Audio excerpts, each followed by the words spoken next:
Hi. Today I'm going to bring you to my favorite national park in Oregon. Just wait.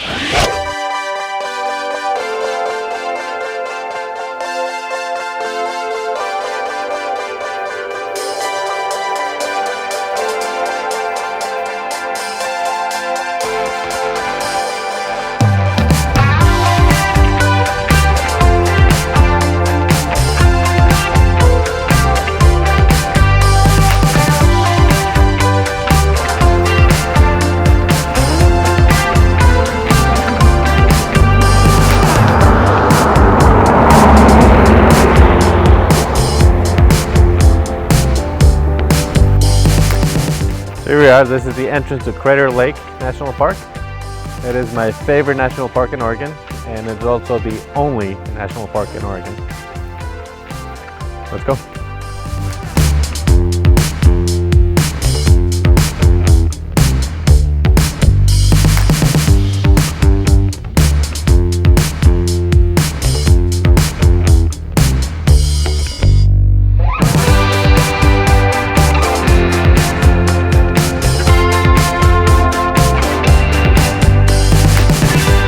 The last time I was here, I was walking on top of these trees on snow. I think it was last spring. The snow was so deep you could barely see the treetops.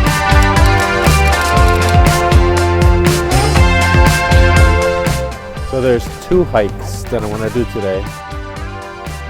One of them is up there, right there, and the other one is down there somewhere.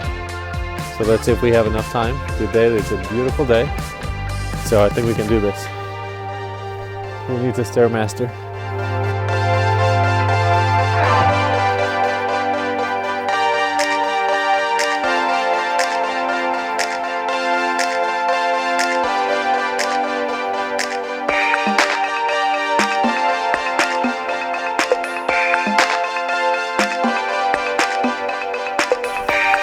This is day number 3 of recording this video. The first day I came up, it was just a few days ago, and there was ice and snow and wind, and it was so cold and foggy you couldn't see anything. Hello! So I wanted to bring you to one of my favorite places in Southern Oregon, and here it is.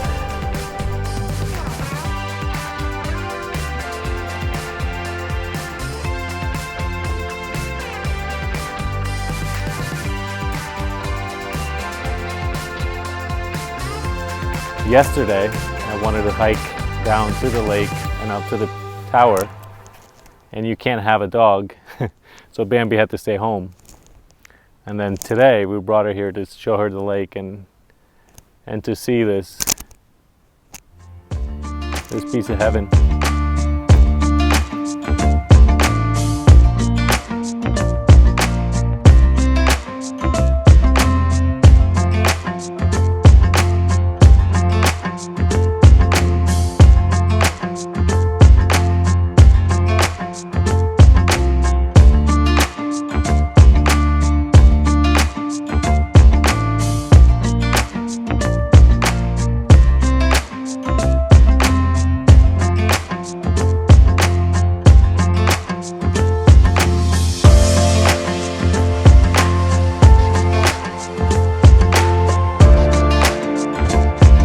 The first stop today is Cleetwood Cove Trail. We're going to hike down to the water. I haven't done it in a few years. Let's see what it's like bringing an extra 30 pounds worth of gear.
trek up the hill again. I want to go out to the lookout and give a different perspective. I'm already breathing heavy. It's beautiful though. This is awesome.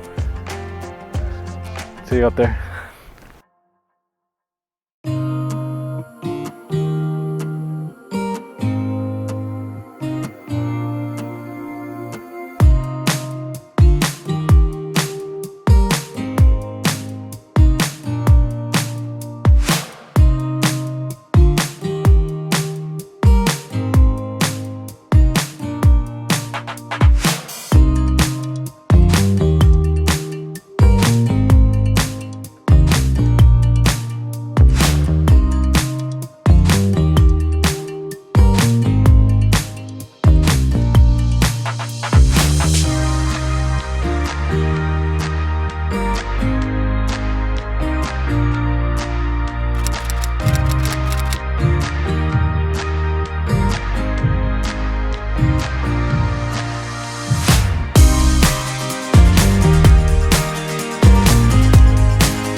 Welcome to Crater Lake.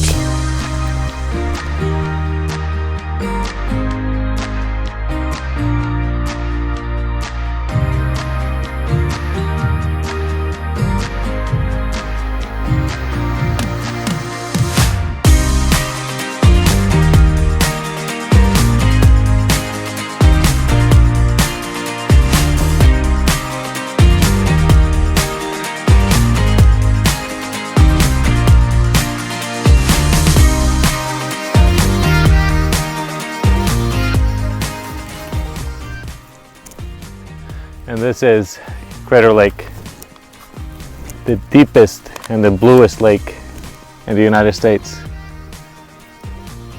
It's awesome. If you are coming here to take pictures, I would recommend using every lens you have, a wide angle, telephoto, zoom lens. There's so many details everywhere you look. Wildlife, there's the chipmunks and birds, and there's a little bit of everything. The colors, the patterns. Sometimes wide angles just don't capture the whole scene. You might need to do a panorama. I've done that many times where you stitch multiple pictures just to get a giant panorama. Hiking to the top of the Watchman Peak, the Watchman Tower. That was an old fire lookout, built in the 1920s. And from there you got beautiful views. You can see all the mountains around. On a clear day you can see Mount Shasta all the way in California. You have Mount Pitt, and right next to it Union Peak. And they're just beautiful. It's just awesome to be able to see all the high peaks on every angle. On the other side you have Mount Thielsen and Mount Bailey and Diamond Peak, and it's just a great viewpoint where you can see everything. And that's some of the best places you could get a beautiful view of the lake. This lake started as a massive mountain, Mount Mazama, and it was towering up, they say, about 12,000 feet. And then it had a big volcanic eruption and it left this big giant crater. Years later, Wizard Island just grew as another small volcano within a volcano. And it left this amazing, beautiful landscape. It's kind of hard to imagine something like this came out of so much destruction and eruption. Such a tranquil, beautiful landscape that would have come out of some such a cataclysmic event. I can't even imagine being around when this thing was going off. 7,700 years ago, this thing just blew up. I can't even imagine. You come up here with the camera and you feel like a little kid in Disneyland. There's so many things, so many angles, so many details, the color, it doesn't matter what time of day or what time of year, there's always something spectacular. Can't feel it, but just get carried away snapping pictures and forget about how to create the better picture, how to take your time and compose and set up wait for the perfect lighting and those kinds of things. It's hard to take a bad picture here. And my biggest problem is that I have not seen or taken a photograph that gives you that sense of being here, the magic, the energy. Every picture just falls short. You can't share that in a picture or a video. You have to be here to feel it. Just a couple of quick travel tips. Make sure you have enough fuel. There's no fuel in the park, and it's a long way. It's about 30 to 40 miles to the nearest gas station. Dress in layers because the temperature on the top of the mountain changes drastically from that of the base of the mountain. Bring plenty of food and water. There is a shop and a cafe. Depending on the time of year and what's going on, it might not be open. And check for pet-friendly trails. The park is pet-friendly, but there's a limited amount of trails in which pets can go on. And that is it for today. Thank you very much for watching this video. If you liked it, please click that like button. Please share it and subscribe if you haven't. As usual, I'm going to leave you with some video and pictures that I've taken and done here over the last few years. What an awesome place to be. Alright, we'll see you next time.